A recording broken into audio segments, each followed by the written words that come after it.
Whoops. All right. It says we should be live again. I don't know what happened. Here we go.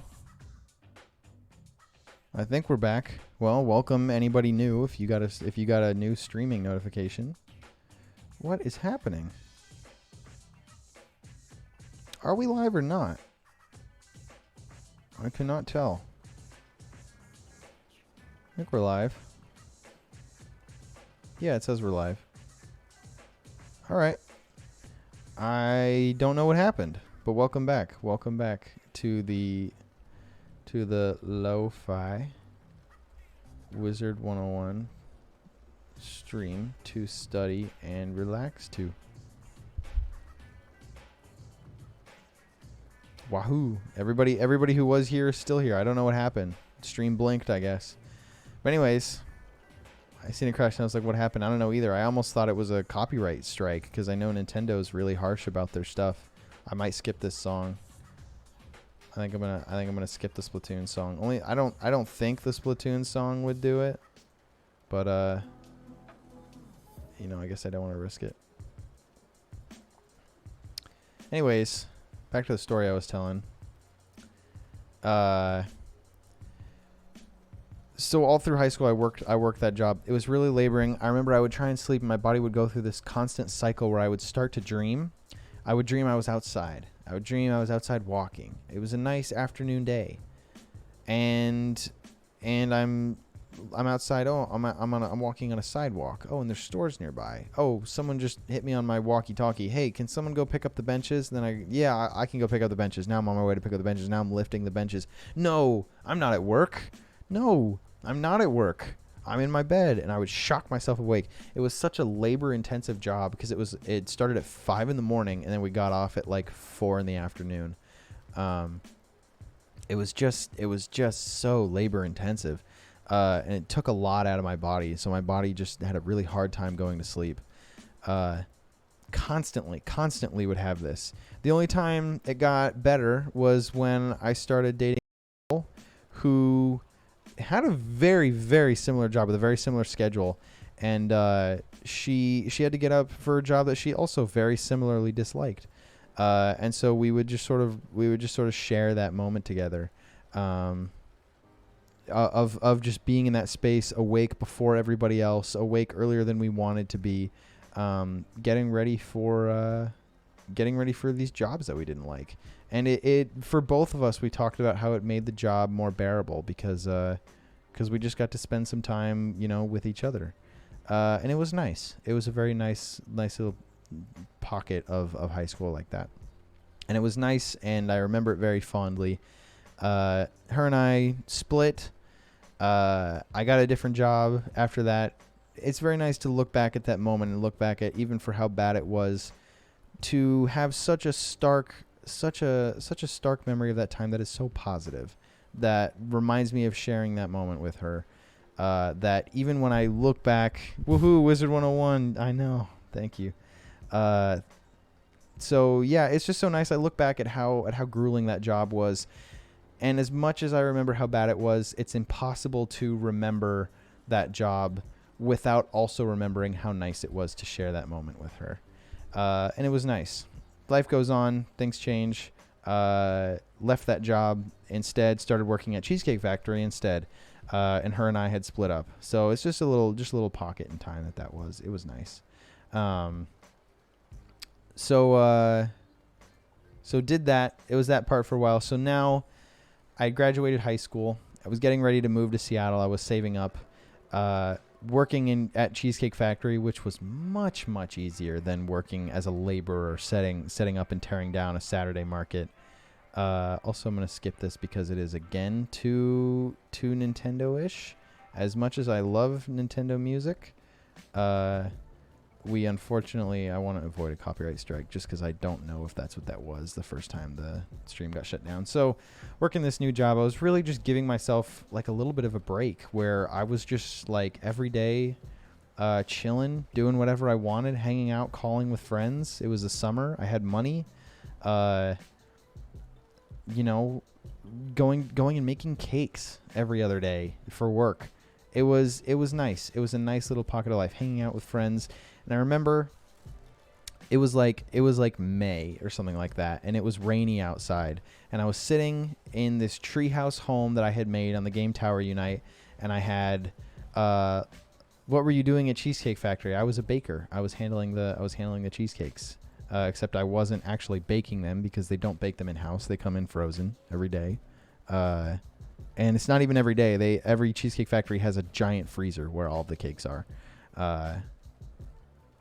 So anyways, I was doing that. That was my job. It was much easier.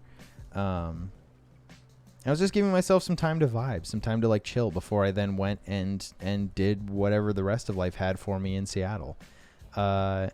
And so now every time I listen to like lo-fi Nintendo music, I always remember, because like I have anxiety, and that anxiety most often manifests itself in me not being able to stop working or not being able to stop working on something. If there's something I need to work on, if there's something that needs to be developed, someone I have to get back to, a project I have to finish or something like that, my anxiety most often manifests like that. Most often manifests in just being unable to not work, being not able to let it go or let it sit.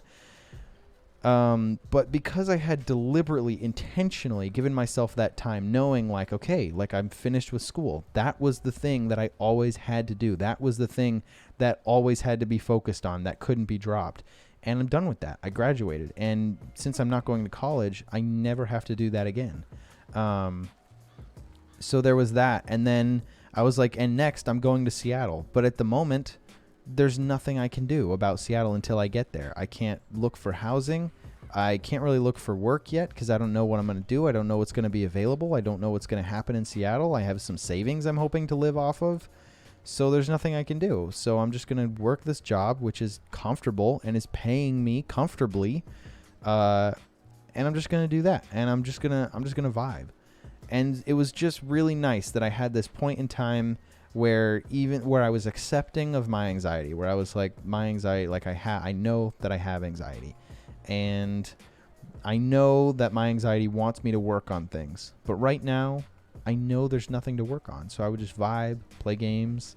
And so I found myself on Tower Unite one night, just hanging out, vibing,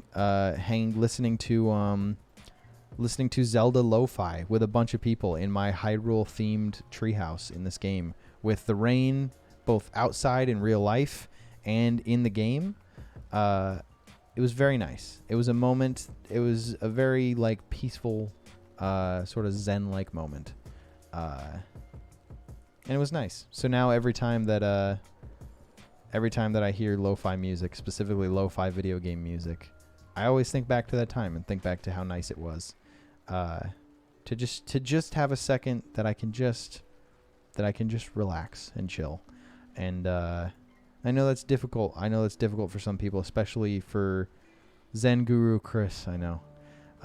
For anybody else who like has anxiety, it is nice. Like, I'm not a therapist. I've never been on anxiety meds. I've also never been to therapy. So this is extremely like unqualified advice. Don't take this as medical advice. Like if this doesn't work for you, that's completely okay. My system is not going to work for everybody. But if you are like me and you have anxiety, which manifests in the form of just never being able to stop working, it can be a good thing. It can be like a really great weapon, but it's also definitely important to have moments where you are genuinely honest with yourself and you're like, you know what? I have nothing to work on right now, and it's like all completely okay if I just vibe for a minute. If I just vibe. One thing I've had to learn astutely over the last year is that like I had been like slowly working myself to death. I was working myself at such a pace where my relationships around me were suffering. I will sue you for malpractice. Thank you, Seraph. I was working at such an intense pace, so worried about making it and figuring it out and being the best, that my social life began to suffer a lot. Everything was just pretty much going downhill. And with anxiety and the way that my anxiety made me react, my coping mechanism was to keep working. Like things are bad, like I'm stressed, like I'm going to work. Because if things are bad, I can complain about it or I can do something about it. And if I'm sad that I can only afford to live in Ohio, the best thing to do is focus on work, is focus on building up my skills to a point where I can eventually afford to move out and live somewhere else. If I'm sad that, I don't have money around me, I can't afford the things that I want, I can't afford things like therapy, and a better place to live and a car and the ability to just freely go about life and go to dinner and stuff like that like I wanted. If I can't afford that, I'm at least going to commit myself to constantly working so that I can eventually make enough money to do all those things. And that was the coping mechanism. And then the problem was that then led to me sort of tanking a lot of my relationships and being very stressed all the time and holding everybody around me to an extremely high bar. And it's definitely not good for personal relationships to be that way. So it's nice every now and then. Holy shit, what a draw. It's nice every now and then to remember to afford myself some time to chill, because I spent quite a while not chilling, and I spent quite a while internalizing this idea that if I had reasons to not be chill, to chill less. That it was like, oh, life is stressful. Like, I guess I'll lean into it. And, again, it comes down to like I don't know the right answer. I don't know if that was the right thing to do or not, because it was stressed and some of my relationships suffered because of it. But at the same time, I now work for myself and I'm completely self-employed and my bills are paid. And that's a great feeling, knowing that I'm there, knowing that I've worked so hard and built up a portfolio and done what I said I was going to do, to the point where I don't have to work for anybody else. So now I'm making decent money, and when I want to do things, I can. And I'm at that point. I can't afford to move somewhere else, but I think I'm probably on a path to be able to figure that out. But not yet.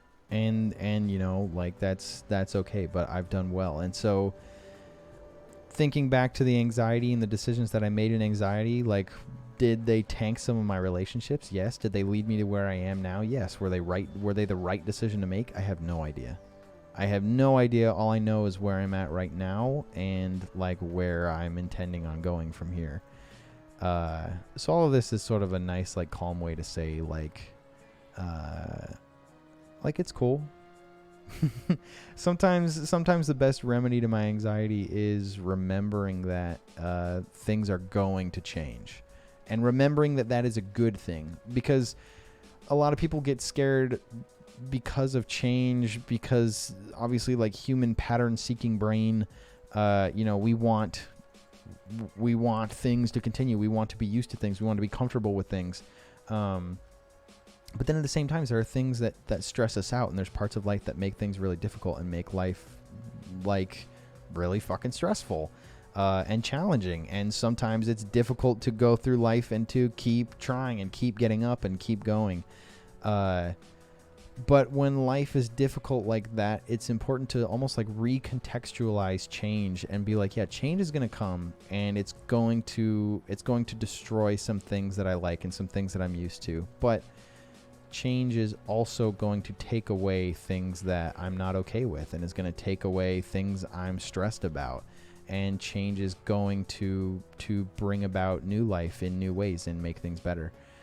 So that's something that, working through my anxiety, I've also had to lean into, because it's been stressful and it's been scary, and sometimes just being you know what, it's not always going to be this way. The way that life is now, and the stress and the difficulties that I'm going through right now, this stuff is not permanent. It's nice. It is nice to sort of like the future and the uncertainty of future can be very scary and can be very threatening, and like you don't really know what to do, and especially with anxiety it's difficult because I find like my anxiety, I think a lot like a lot of other people's anxiety manifests as worry. As someone going through college after 5 years and working on weekends, I'm still learning to deal with anxiety, of course. So as somebody, I think as a lot of other people do as well, as somebody whose anxiety manifests as worry,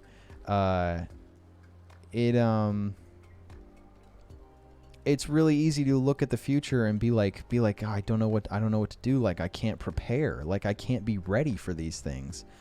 But it's good sometimes to realize that the unpredictability of the future is going to bring about good things as well. Like it is not going to be exclusively dangerous things. It's not exclusively going to be destruction.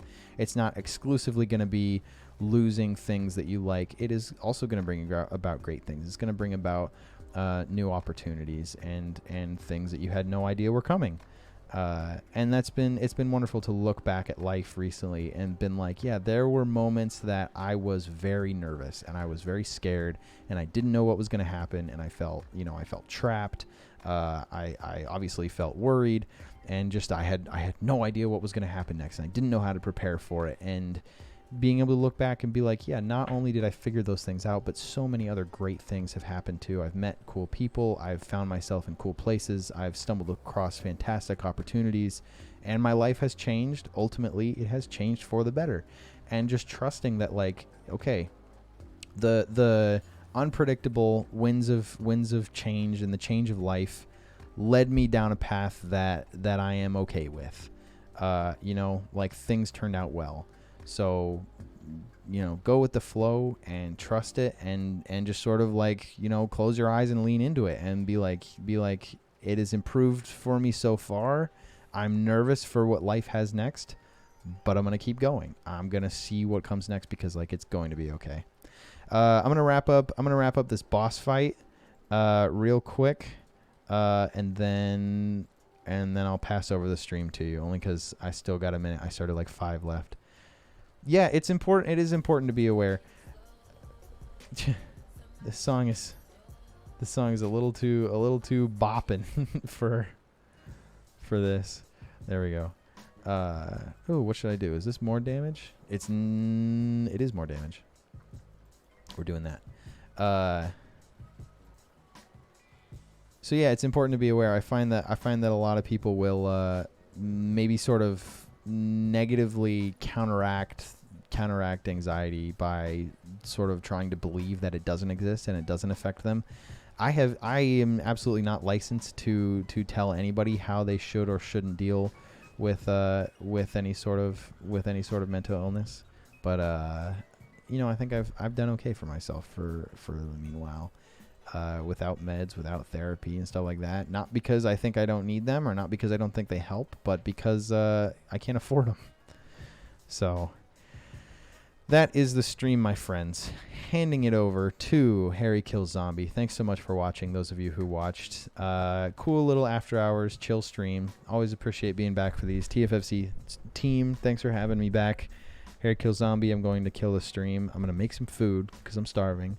And then I will see you guys whenever I see you. Thank you guys very much for watching. I hope you had as good of a time as I did. Say goodbye to my pet, Fuzzy Sparky, in the chat. Other than that, have a good night, guys.